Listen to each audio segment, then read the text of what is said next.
नमस्कार मित्रांनो, N R फोरममध्ये पुन्हा आपलं स्वागत आहे.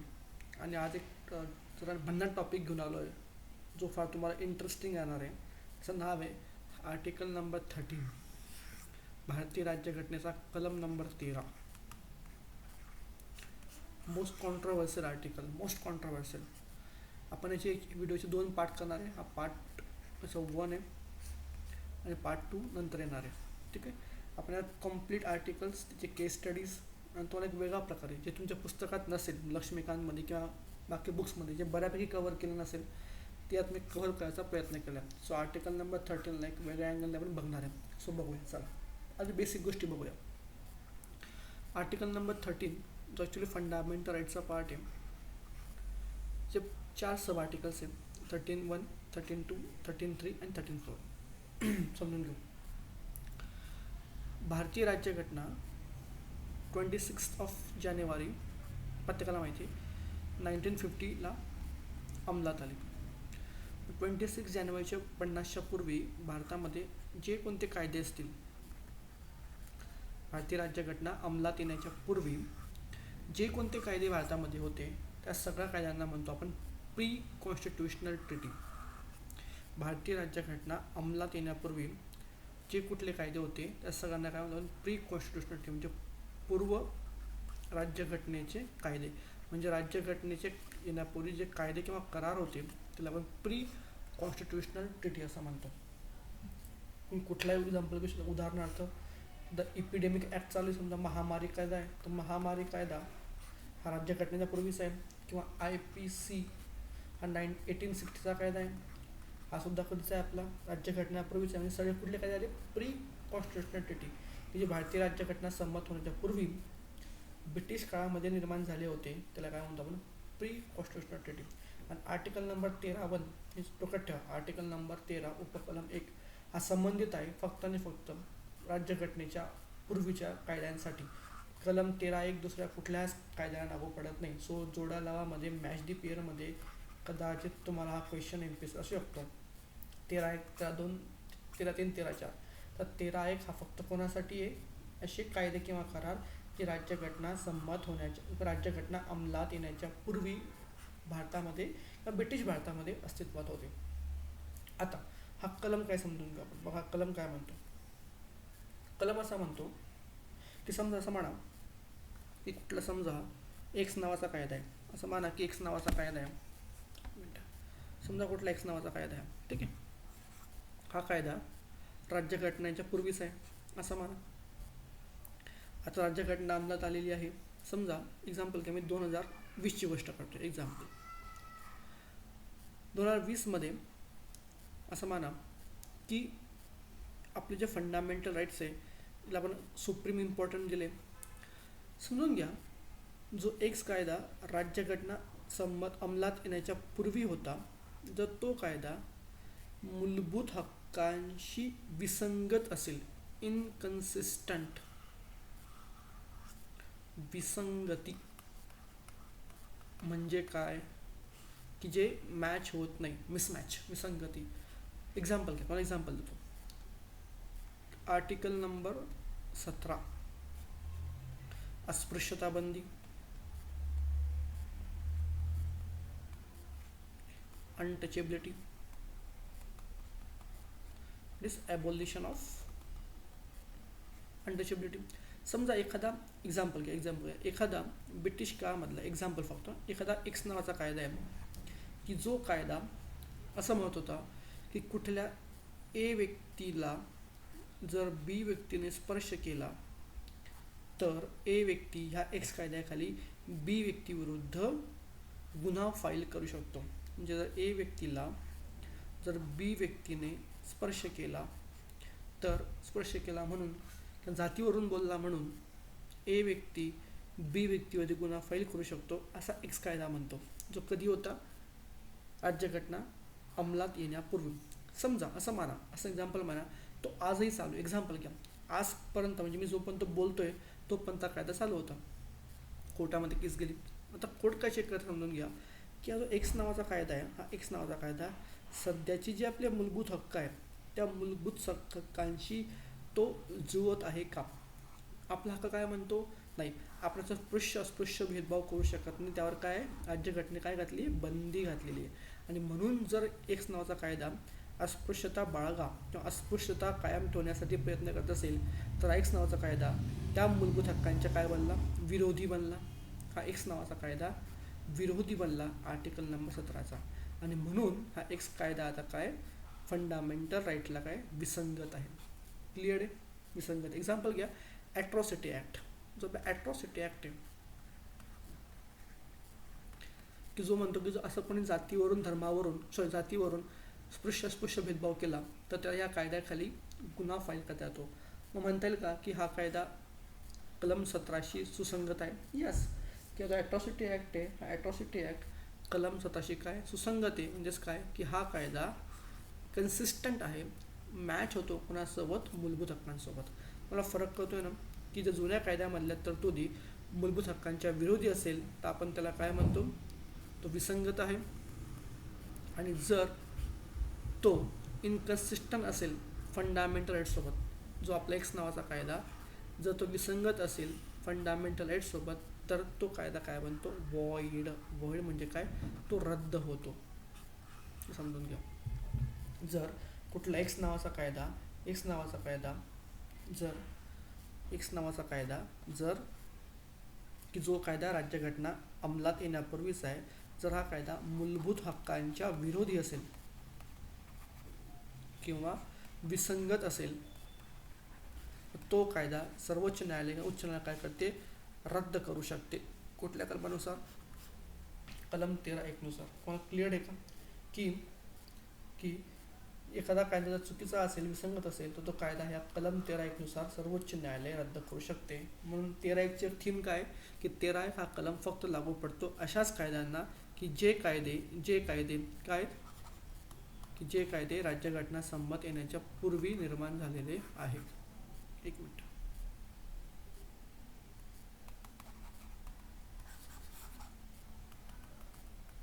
हे मिटत नाही. एक मिनिट. चला, काय हरकत नाही. चला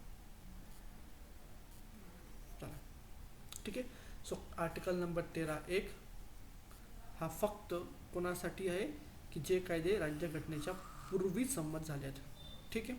आता बघू 13(2). आता बघा 13(2) काय विषय? 13(2) असं आहे, एक मिनिट काय होते,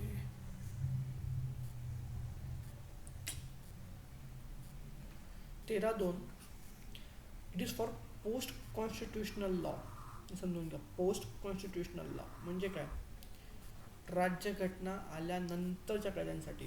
तर 13 कोणासाठी होता? प्रीसाठी होता. हा कोणासाठी आहे? पोस्टसाठी. फरक पडतोय. सो पोस्ट कॉन्स्टिट्युशनल लॉसाठी जर समजा राज्यघटनेच्या पूर्वी एखादा एक्स कायदा ब्रिटिश गव्हर्नमेंटने बनवला होता, तो एफआरच्या विरोधी होता, तो कॅन्सल झाला, इट्स ओके. पण समजा शक्यता अशी पण आहे की समजा 26 जानेवारी 1950च्या नंतर समजा सरकारने कुठला वाय नावाचा कायदा पास केला आणि तर हा वाय नावाचा कायदा फंडामेंटल राईटच्या मूलभूत हक्कांशी विसंगत आहे, तरीसुद्धा तो कायदा सर्वोच्च न्यायालय काय करते? रद्द करते. मला फरक कळतोय का? की जर 13(1) नुसार काय, जर राज्यघटना अंमलात येण्यापूर्वीचा कायदा असेल तरी तो रद्द होतो. आणि 13(2) नुसार जर राज्यघटना अंमलात आल्यानंतर तो कायदा बनला असेल आणि तो फंडामेंटल राईटच्या विरोधी असेल तरी तो काय होतो? रद्द होतो. मग फरक कळतोय? तो 13(1) नुसार राज्यघटना पूर्वीचा आहे आणि 13(2) नुसार राज्यघटना संमत झाल्यानंतरचा आहे. मला फरक कळतोय? ओके. चला आता बघूया 13(3)चं काय स्पष्टीकरण आहे. 13(3) मध्ये काय म्हणतो? 13(3) मध्ये डेफिनेशन ऑफ लॉ आहे. आता ॲक्च्युली ह्या 13(3)चा आणि 13(4) बरोबर मी पार्ट 2 घेतलेला आहे. 13(1) आणि 13(2) वरचा फक्त माझा हा पार्ट 1चा व्हिडिओ आहे आणि 13(3) आणि 4 वरचा माझा पार्ट 2 हा वेगळा व्हिडिओ आहे ना. मी आधी बोललो मी खूप सविस्तर घेणार आहे आणि म्हणून आपण फक्त जे नावं बघूया. हे 2 आर्टिकल 13(3) 13(4) आपण निवांत शिकणार. फक्त त्याने काय म्हणतो? डेफिनेशन ऑफ लॉ, कायद्याची व्याख्या. की कायदा म्हणजे काय याची व्याख्या केली तर काय? ऑर्डिनन्स, वटहुकूम, एखादा विधेयक, कायदा एखादी ऑर्डर, आदेश, एखादा उपकायदा, एखादा नियम, रेग्युलेशन, एखादं नोटिफिकेशन म्हणजे नोटिफाय केलं आहे, एखादं कस्टम आणि पर्सनल लॉ. आता हा आपला आजचा मुद्दा असणार शेवटचा, की जो कस्टम आहे, कस्टम म्हणजेच काय मित्रांनो, परंपरा और रीतिरिवाज, यांना सुद्धा 13 काय म्हटलं आपण, कायदा म्हटलं. डोक्यात ठेवा, ज्या परंपरा रीतिरिवाज आहे यांना सुद्धा आपण काय म्हणतो, कायदा. मग या परंपरामध्ये वैयक्तिक वैयक्तिक कायदे येतात का, हा एक प्रश्न आहे. So the custom contains personal law or not, हा पुढे क्वेश्चन मार्क होता आपला होता, की ही जे परंपरा आहेत या परंपरामध्ये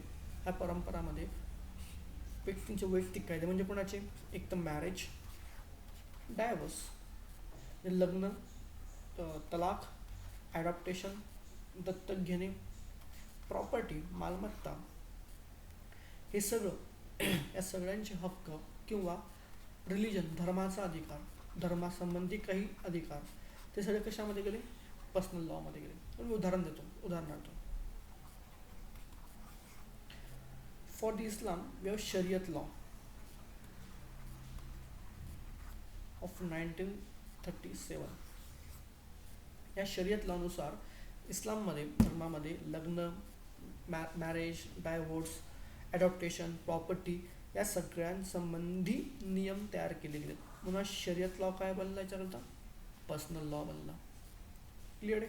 तसं एक्झाम्पल घ्या, पुढे टॉपिक पुढे बोलतोय मी, की केरळामध्ये एक कायदा होता, हिंदू टेम्पल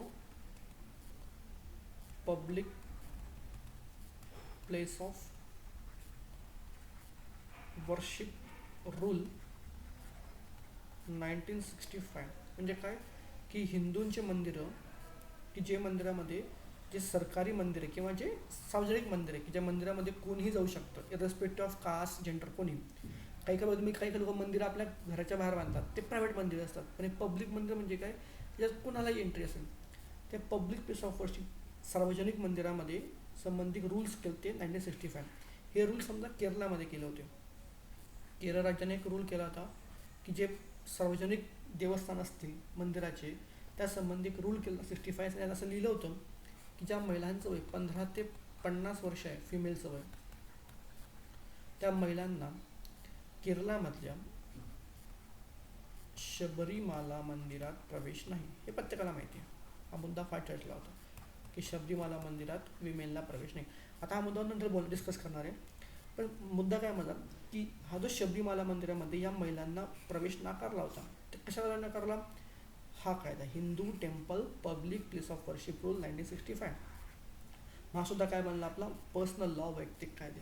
म्हणजे जे कायदे धर्म, लग्न, तलाक, दत्तकपुत्र, प्रॉपर्टी या संबंधी कायदे बनवतात, त्याला आपण वैयक्तिक कायदे किंवा पर्सनल लॉ म्हणतो. मग प्रश्न असा आहे आपल्याला आपला, की ज्या कस्टम्स किंवा परंपरा आहे, की ज्याला राज्यघटना कायदा असं म्हणते, त्या कस्टम परंपरेमध्ये तुम्ही वैयक्तिक कायदे घेणार का, हा क्वेश्चन मार्क आहे. दॅट इज द क्वेश्चन, की जे परंपरा आहे, ज्या कस्टम्स रीतिरिवाज आहे, त्यांच्यामध्ये आपण वैयक्तिक कायद्यांना घेऊ शकतो का, आणि जर घेऊ शकत असेल तर काय फरक पडणार, आणि नाही घेतलं तर काय होतं हे आपल्याला बघायचं. टॉपिक फार इंटरेस्टिंग घ्या, पण तो डिस्कस नंतर करू आपण. आणि दुसऱ्या आर्टिकल नंबर 13 की 13(3) म्हणजे जो 13(3) ज्याला आपण कायदा म्हटलं आहे, ॲक्ट म्हटलं आहे, जसं ordnance, act, order, by law, regulation, notification, custom, परंपरा, हे सगळ्यांना ॲक्ट म्हटले. पण आपण यांना काय म्हणणार नाही, not deemed to be amendment. यांना आपण राज्यघटनेच्या कलम 364 नुसार याला घटना दुरुस्ती म्हणता येणार नाही. आता याचा सुद्धा सेपरेट पार्ट आहे 13(4)चा, आपण निवांत डिस्कस करू की सगळं काय. आता आपला जो फोकस आहे मित्रांनो, हा फोकस आहे कलम नंबर 13(1) आणि 13 नंबर 2. 13(1) मध्ये काय, असे कायदे जे राज्यघटना अंमलात येण्यापूर्वीचे होते, आणि 13(2)ला काय, असे कायदे राज्यघटना अंमलात आल्यानंतर आले. आणि दोन्ही कायदे मूलभूत हक्कांच्या विरोधी असेल, विसंगती असेल, तर ते कायदे काय होतात, व्हॉइड म्हणजे काय होतात, रद्द होतात. पुढं क्लिअर. चला पुढे जाऊ आपण.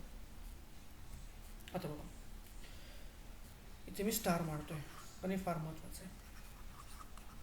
पुस्तकामध्ये रेअरली कव्हर केलं असेल किंवा ॲब्रॅक्टली कव्हर केलं. आपण करूया. डॉक्ट्रिन म्हणजे काय? ते सिद्धांत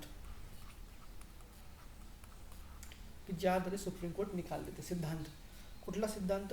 डॉक्ट्रिन ऑफ सेव्हरॅबिलिटी. हा फार काम इंग्लिश सुद्धा डोक्यात ठेवा. सेव्हरॅबिलिटी मराठीमध्ये पृथक्करण पृथक्करण सिद्धांत. पृथक्करण सिद्धांत. आता हे आहे काय तर तो आम्ही शॉर्टमध्ये सांगतो.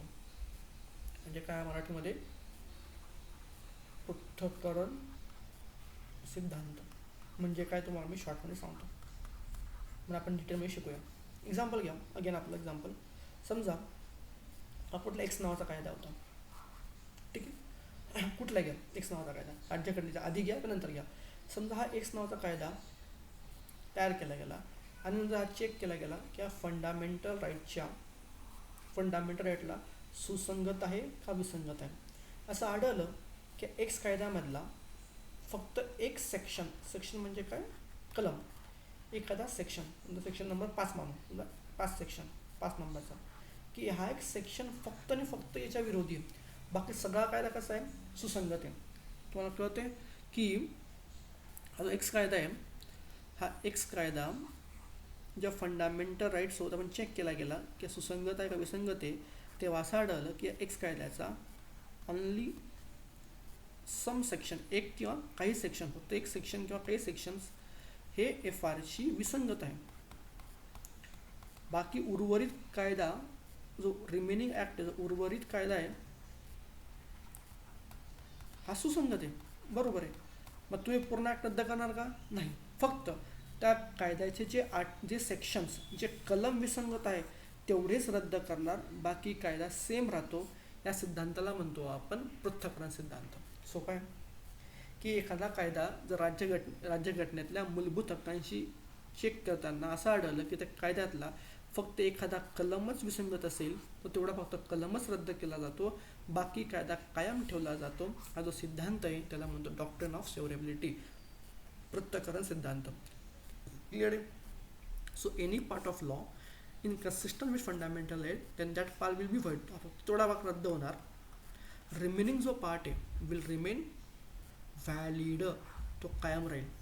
आणि एक फार महत्त्वाचा मुद्दा की जे पृथक्करण सिद्धांत exam point of view it is apply for both pre and post constitutional law. हे फार फार फार महत्त्वाचे की हा पृथक्करण सिद्धांत दोघी कायद्यांना लागू आहे की जे कायदे राज्यघटनेच्या पूर्वी होते किंवा राज्यघटना आल्यानंतर होते. म्हणजे दोन्ही कायद्यांना जर आपण जेव्हा चेक करू तेव्हा दोन्ही कायद्यांमधल्या जर एखादा फक्त कलम विसंगत वाटला तर फक्त कलम विसंगत होतो पण कायदा चालू असतो.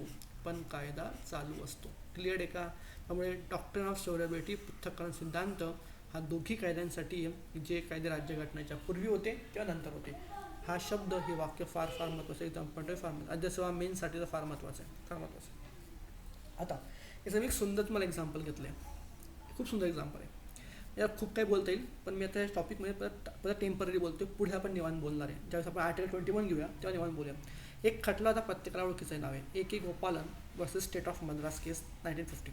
फेमस खटला आहे. ॲक्च्युली हा खटला हॅबेस कॉर्पसचा आहे. म्हणजे हा 32 मध्ये येतो आणि हा खटला 22चा पण आहे. 22 काय? प्रिव्हेंटिव्ह डिटेक्शन ॲक्ट म्हणजे काय? स्थानबद्धता कायदा. तर कलम नंबर 22 स्थानबद्धता आणि कलम नंबर 32 मधलं जे हॅबेस कॉर्पस किंवा आपण ज्याला म्हणतो मला शरीर द्या है ना, तो हॅबेस कॉर्पस जे रिट लेखादेश आहे हा त्याचा आहे. पहिले मुद्दा काय समजून घेऊ. मी तुम्हाला एक्झाम्पल देतो. बघा एक कायदा भारतामध्ये होता त्याचं नाव प्रिव्हेंटिव्ह डिटेक्शन ॲक्ट प्रतिबंध स्थानबद्धता कायदा 1950चा की ज्यावेळेला तुम्ही कुठल्याही व्यक्तीला गुन्हा करण्यापासून परावृत्त करण्यासाठी तुम्ही त्याला जेलमध्ये बसवू शकतात. प्रिव्हेंटिव्ह डिटेन्शन ॲक्ट PDA 1950 म्हणजे हा कुठला कायदा? राज्यघटनेचा कायदा. ह्या कायद्यात सेक्शन नंबर 14 होता आणि ह्या 14 विरुद्ध केस झाले. तुम्हाला मिनिंग सांगतो. मला थोडं बॅकग्राऊंड सांगतो. A.K. Gopalan is a communist leader. खाली इज अ कम्युनिस्ट. हे साम्यवादी नेते होते मद्रासमधले. ऑब्विसली त्या काळात तमिळनाडू राज्य नव्हतं त्यावेळेस मद्रास राज्य होतं म्हणून मद्रास म्हटले. आणि यांना पकडलं गेलं राज्याद्वारे ऑन कुठल्या कायद्यानुसार? प्रतिबंधक स्थानबद्धता कायदा 50 नुसार यांना पकडलं गेलं. आणि हे यांनी सुप्रीम कोर्टामध्ये केस केली की की हा जो पी डी ए कायदा आहे, हा पी डी ए कायद्याचा सेक्शन नंबर 14 हा व्हॉइड आहे, कारण तो कलम नंबर 22च्या विरोधी. आता समजून घ्या, बघा समजून घ्या. गोपालन खटला इश्यू असा होता की पी डी ए जो कायदा आहे त्याचा सेक्शन नंबर 14 हा विसंगत आहे कोणासोबत? आपल्या राज्यघटनेच्या आर्टिकल नंबर 22 सोबत. कारण 22मध्ये असं म्हणतात की ज्यावेळेस एखाद्या तुम्ही व्यक्तीला डिटेन करतायत, प्रतिबंधित करतायत, तेव्हा त्याला त्याचं कारण सांगावं लागतं. सामान्यतः कारण सांगावं लागतं. विशेष ठिकाणी तुम्ही कारण लपवू शकता किंवा तसेच त्या व्यक्तीला हॅबेस कॉर्पसचा बंदी प्रत्यक्षाचा फॉर्म भरायचा अधिकार आहे. परंतु गोपालांना असा कुठलाच अधिकार दिला गेला नव्हता आणि बेकायदेशीररित्या त्यांना अटक केली गेली होती. आर्टिकल नंबर 14 असं म्हणत होतं की तुम्ही कुठल्याही व्यक्तीला बेकायदेशीररित्या त्याला कधीही न सांगता, कुठलंही कारण न देता तुम्ही त्याला अटक करू शकता, असं सेक्शन नंबर 14 म्हणतो कायद्याचा. हा कलम काय म्हणतो 14 नंबरचा या कायद्याचा? की तुम्ही कुठल्याही व्यक्तीला बेकायदेशीररित्या त्याला कुठलंही कारण न सांगता तुम्ही त्याला किती दिवस आत ठेवू शकता, असा सेक्शन नंबर 24 म्हणतो. खटल्यात काय होतं की हा सेक्शन नंबर जो 14 आहे ह्या कायद्याचा, हा कायदा 22च्या विरोधी आहे. कारण 22 राज्यघटना कलम काय म्हणतो की जेव्हा तुम्ही अटक कराल तर तुम्हाला कारण सांगा, कुठल्या कारणाखाली अटक केली, आणि प्लस ती अटक कायदेशीर पाहिजे, ती इलिगल नाही पाहिजे. आणि म्हणून कलम 14 सेक्शन 14 त्या कायद्याचा विरोधी बनतो, राज्यघटनेच्या कलम नंबर 22चा. आणि म्हणून ह्या केसमध्ये सुप्रीम कोर्टाने डॉक्ट्रिन ऑफ सोलिबिलिटी यूज केली. त्या खटल्यामध्ये सुप्रीम कोर्टाने हा सिद्धांत यूज केला आणि काय केलं की फक्त त्या कायद्यातला जो कलम फंडामेंटल राईटच्या विरुद्ध होता सेक्शन 14 हाच रद्द केला, बाकी सगळा कायदा तसाच ठेवला जो आजही आहे.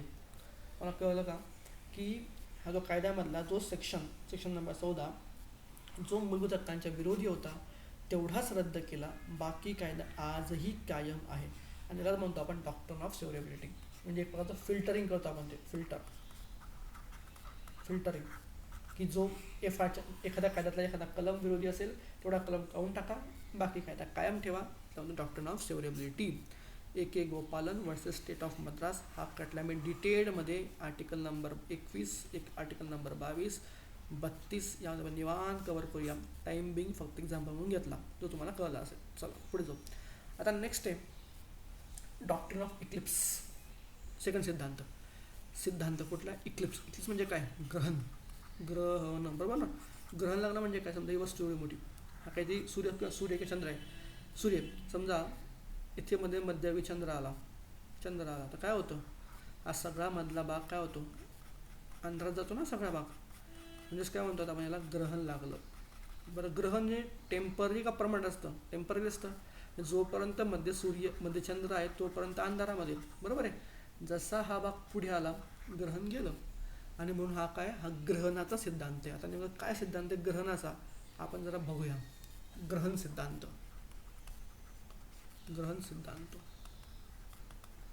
बघू काय इकडे बघा. या सिद्धांत असा आहे मित्रांनो की यामध्ये आपलं एक्झाम्पल घ्या. समजा हा एक्स कायदा आहे, बरोबर आहे. समजा याचा एक्स कायदा आहे, याचा समजा एक सेक्शन आहे आणि समजा हा सेक्शन मूलभूत हक्कांच्या विरोधी होता असं सुप्रीम कोर्टला आढळलं. तर सुप्रीम कोर्ट काय करतं, या सेक्शनला रद्द करण्याच्या ऐवजी काय करतं, त्याला तात्पुरतं निष्क्रिय करतं. आणि जर भविष्यामध्ये परत त्या सेक्शनची गरज पडली तर परत तो सेक्शन सक्रिय करतो. कळतंय का? समजा फंडामेंटल राईट आहे आणि हा तो सेक्शन आहे. फंडामेंटल राईटमध्ये जो सेक्शन आला त्या सेक्शनमुळे काय एफआरला काय ग्रहण लागलं, म्हणजे एफआर विसंगत झालं, ग्रहण लागलं, जाकाला गेला. मग सुप्रीम कोर्ट काय करणार आहे, हे ग्रहण काढून घेणार.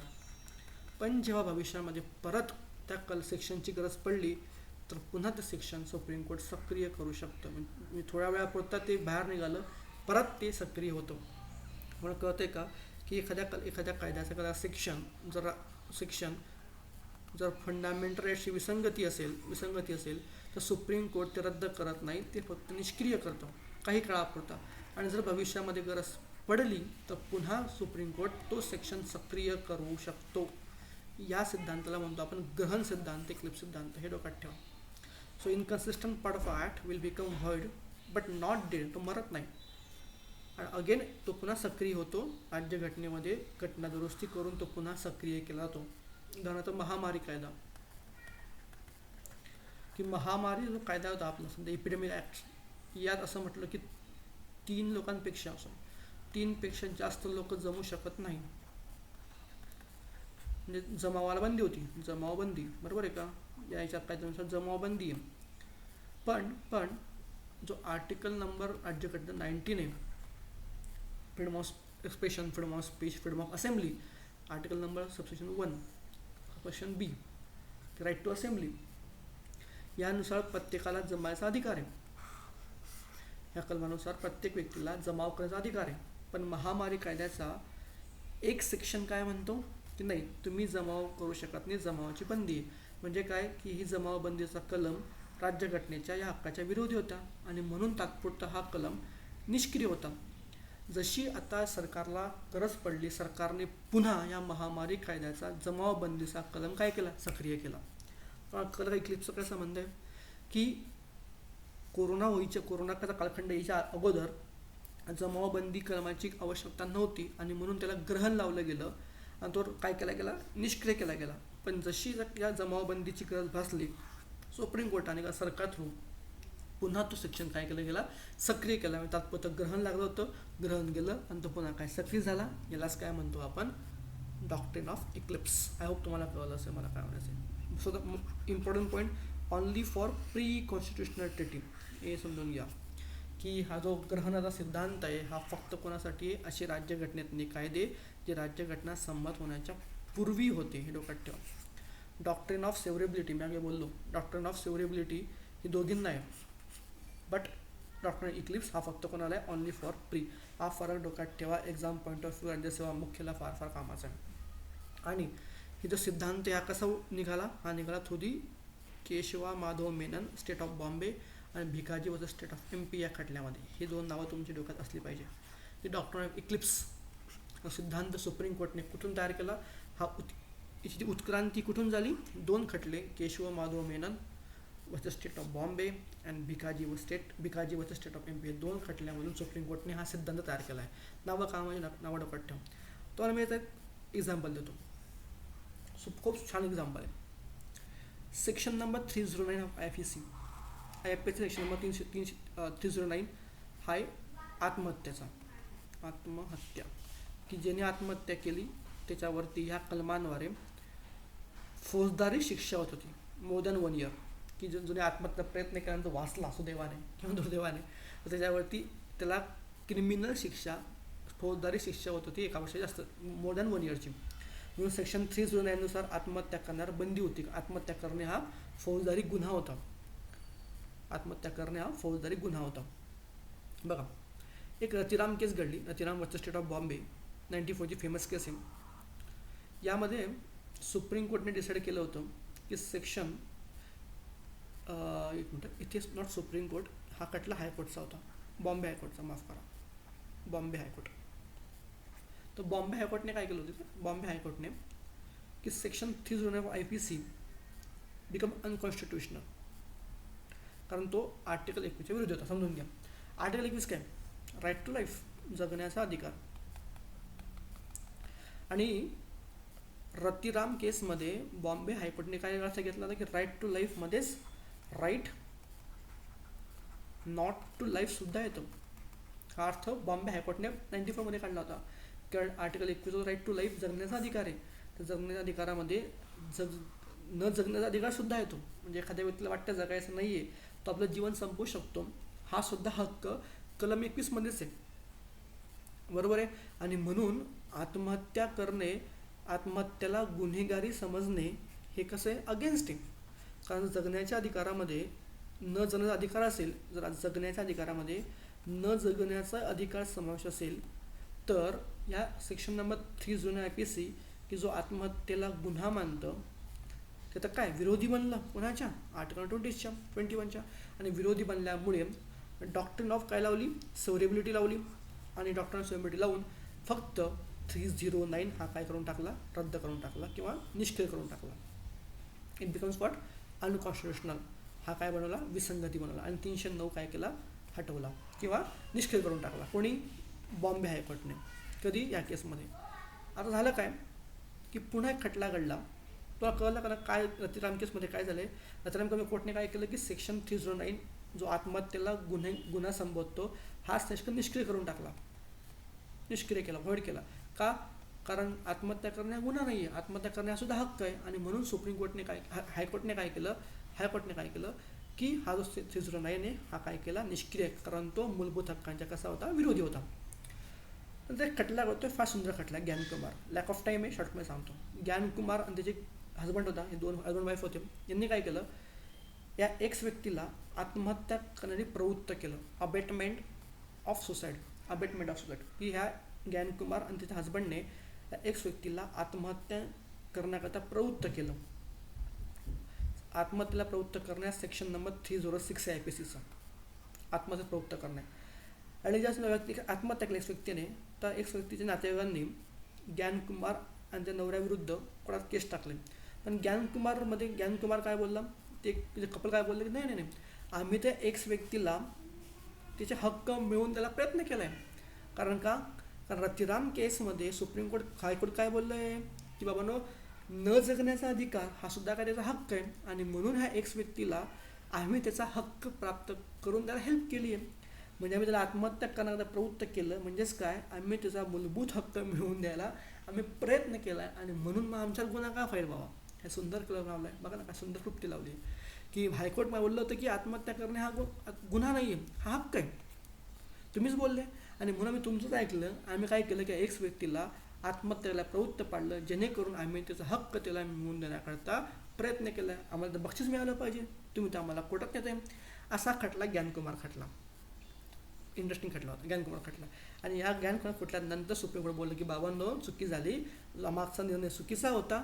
आणि आता आम्ही असं म्हणतोय की नाही, आम्ही जो 309 कलम निष्क्रिय केला होता तो पुन्हा आम्ही सक्रिय करत आहोत. क्लिअर आहे का. जो कलम आम्ही आधी निष्क्रिय केला होता तो आता पुन्हा काय करतोय, आम्ही सक्रिय करतोय. आणि म्हणून आता पुन्हा आत्महत्या करणं याला आम्ही गुन्हाच मानत आहोत. मला कलर क्लिप्स काय होतं की काही कारणास्तव एखादा सेक्शन तो FRच्या विरोधी होता, पण आपण त्याला निष्क्रिय केलं, पण पुन्हा त्याला काय केलं, सक्रिय केलं. सो इक्लिप्ससाठी फेमस खटला आहे, डोक्यात ठेवा, रतिराम खटला आणि ज्ञानकुमार खटला. हे काही काळापुरता एखादा कलम, एखादा सेक्शन हा आपण निष्क्रिय करतो आणि पुन्हा गरज भासली की तोच पुन्हा आपण सक्रिय करतो. त्याला म्हणतो आपण ग्रहणाचा सिद्धांत किंवा doctrine of Eclipse. Clear.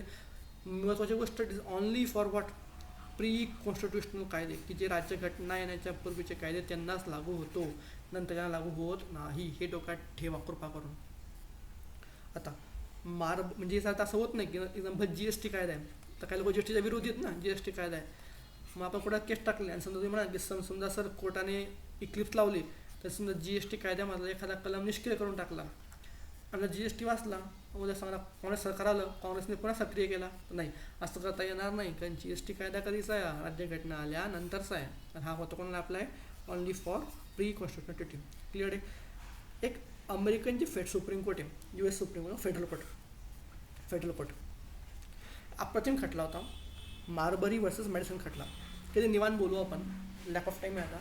Marbury versus medicine खटला. या खटल्यामध्ये अप्रतिम निकाल दिला सुप्रीम कोर्टच्या जजनेचं म्हणणं असं होतं की राज्यघटना संमत होण्याच्या पूर्वीचे जे कायदे असतील, राज्यघटना संमत होण्याच्या पूर्वीचे जे सगळे कायदे असतील, ते सगळे कायदे आउटडेटेड झालेले आहेत. आणि त्यामुळे त्यांना कुठलाही सिद्धांत न लावता सरळ निष्क्रिय करा, असं खटल्याचं म्हणणं होतं.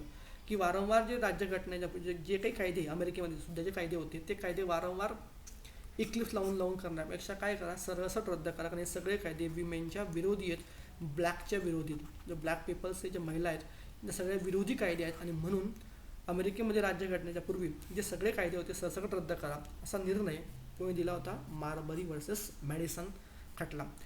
तुम्ही बघितलं असेल आजकाल अमेरिकेमध्ये ब्लॅकचा फार इश्यू चालू आहे. जॉर्ज फ्लॉइडला मारल्यापासून अमेरिकेमध्ये पुन्हा ब्लॅकचा इश्यू फार गरम झालेला आहे. त्यामुळे ऑलरेडी सुप्रीम कोर्टने खूप वर्षाआधी म्हटलं होतं की तुम्ही हे सगळे कायदे रद्द करा, पण अजूनसुद्धा USच्या राज्यघटनेत ते कायदे चालू आहेत. ते फक्त इक्लिप्सद्वारे ते फक्त इक्लिप्सद्वारे निष्क्रिय केले गेले. म्हणजे ब्लॅक लोकांना जे विरोधी जे कायदे होते ते फक्त आता ग्रहण लावून शांत केले गेलेत. पण भविष्यात सरकार बदललं, सरकार पुन्हा ते ॲक्टिव्ह करू शकतं.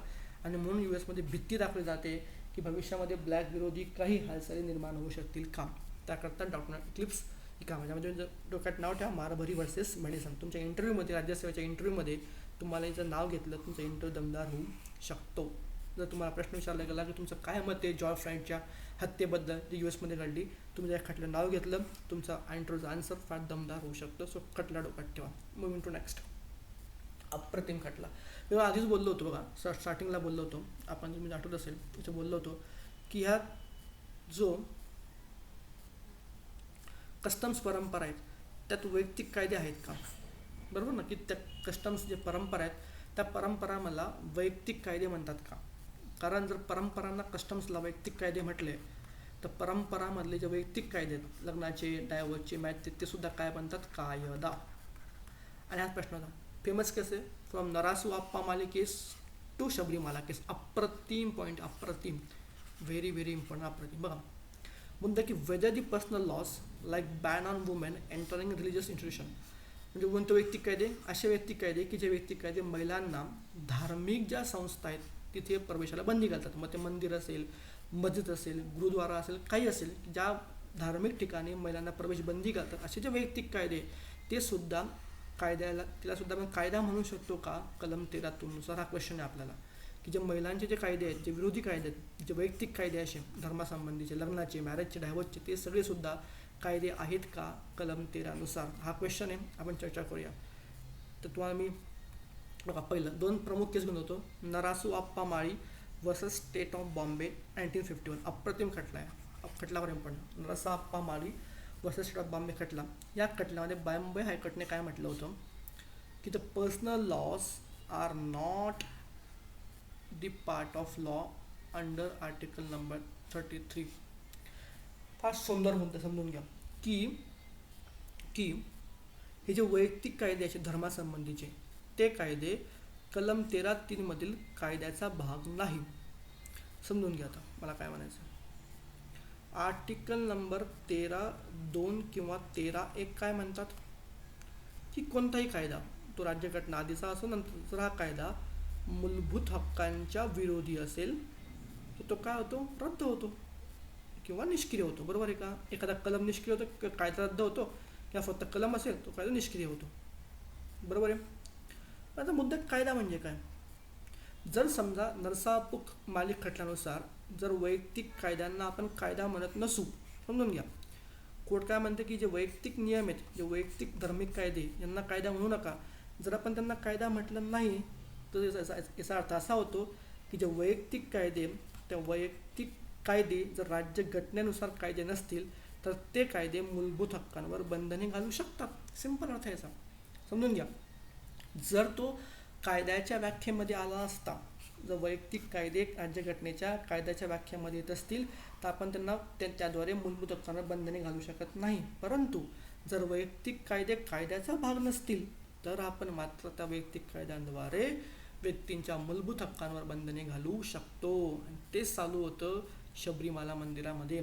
आत्ता बोललो की जे प्लेस ऑफ वर्शिपचा रूल होता 1965चा, the place of worship rule 1965 Kerala मंदिराचा होता, केरलामधला, त्याद्वारे महिलांवर बंदी होती, फिमेलवर बंदी होती.